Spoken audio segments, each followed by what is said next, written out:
สบายดีกินหมกหลอด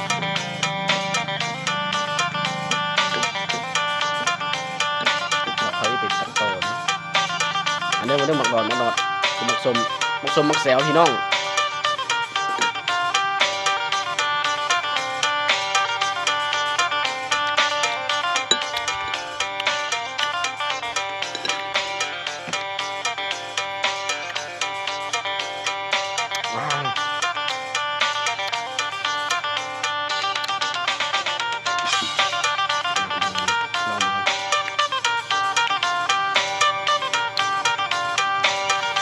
หมาอีหยังอันนี้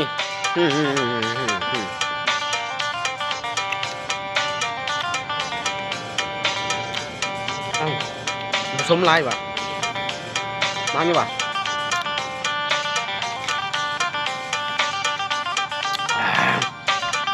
ตาแจงเลย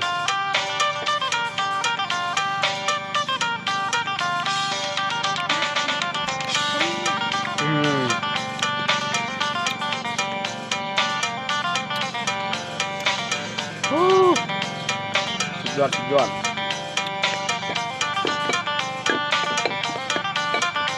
เอางัดครับไปพี่น้องงัด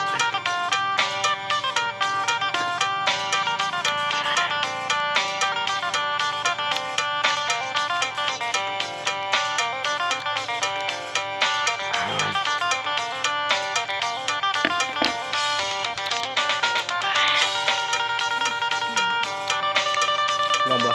ลองวะผสมลายอยู่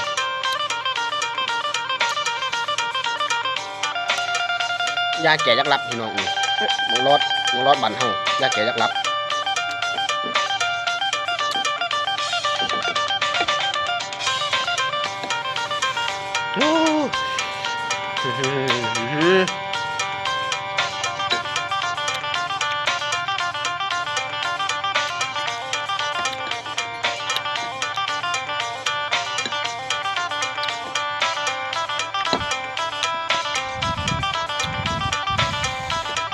คุณบอก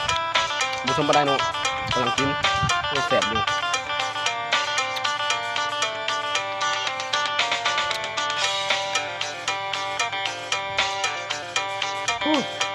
มายังอยู่